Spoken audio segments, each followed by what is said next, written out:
जय हिंद गाइस। तो बात करेंगे एसएससी सीपीओ 2025 एग्ज़ाम के बारे में।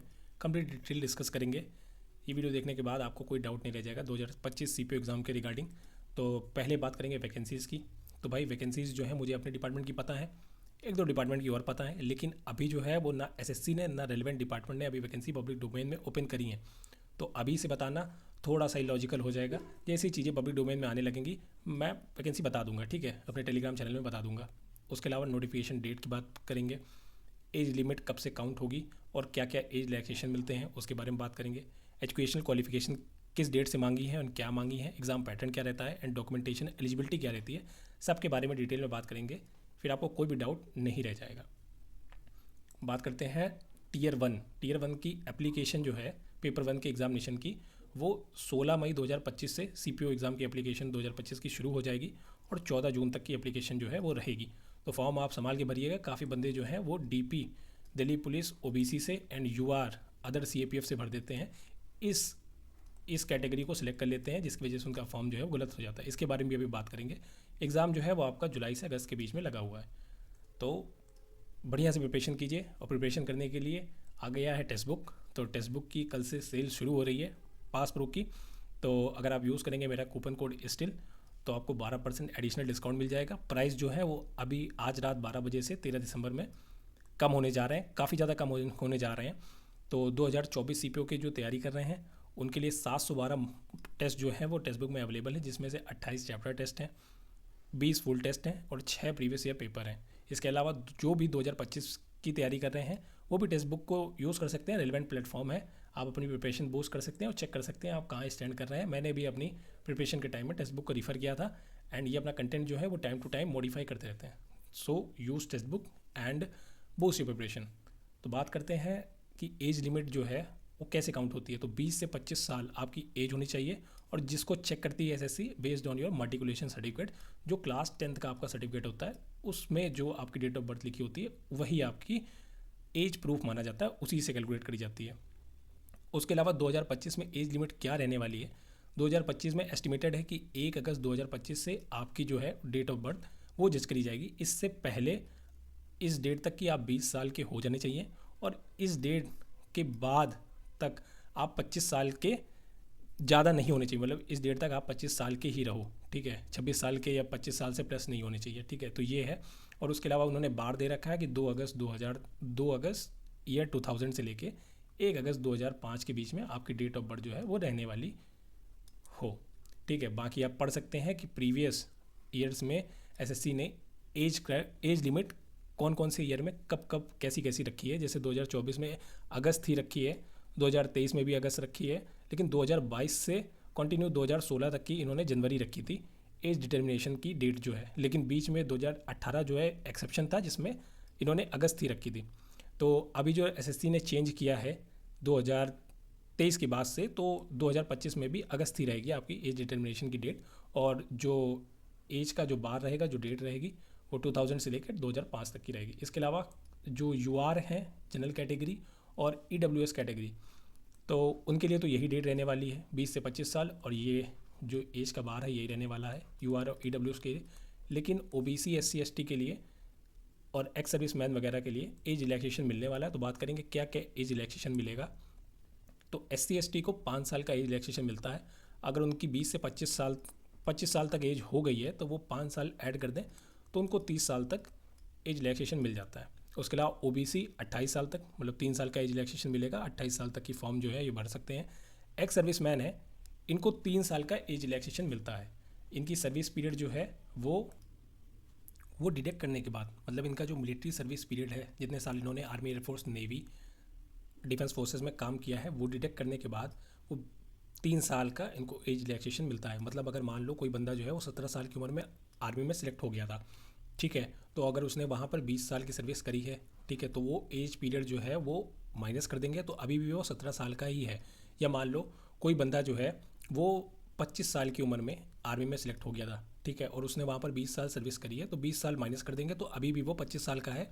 लेकिन अब तो वो फॉर्म नहीं भर सकता, तो उसको 3 साल का एज रिलैक्सेशन दे रखा है कि अगले 3 साल तक की वो सीपीओ का फॉर्म जो है वो भर सकता है। तो ये मतलब है।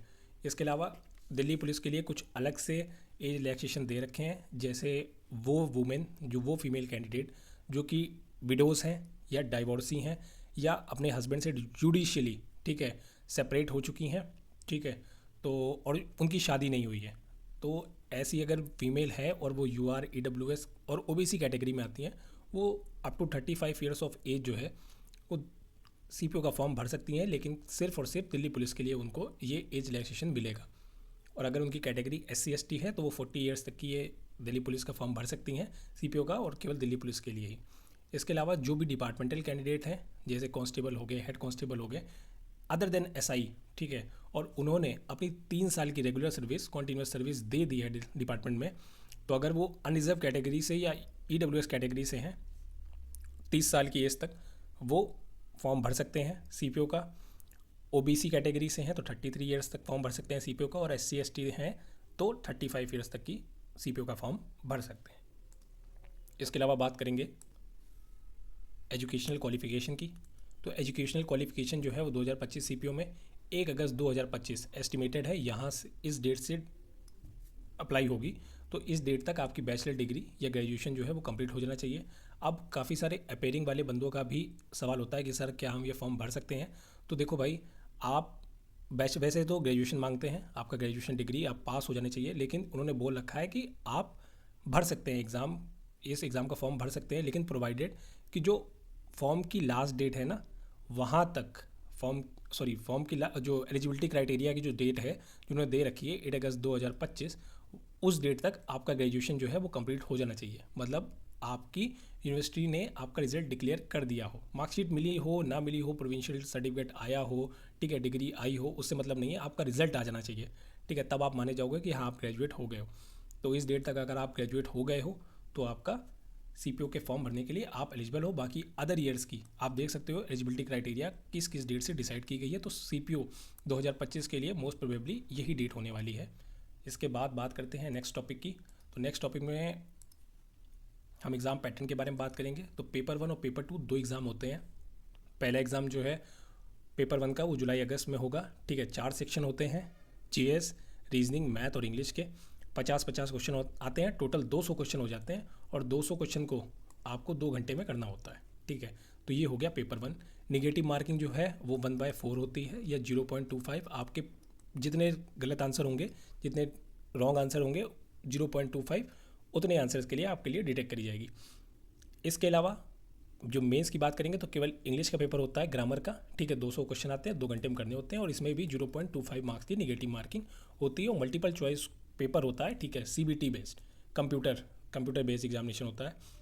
इसके अलावा बात करें तो जो NCC कैंडिडेट हैं, जिन्होंने NCC कर रखी है, उनको 10 मार्क्स मिलते हैं, ठीक है। अगर उनके पास C सर्टिफिकेट है तो 10 मार्क्स प्री में और 10 मार्क्स मेंस में मिलते हैं।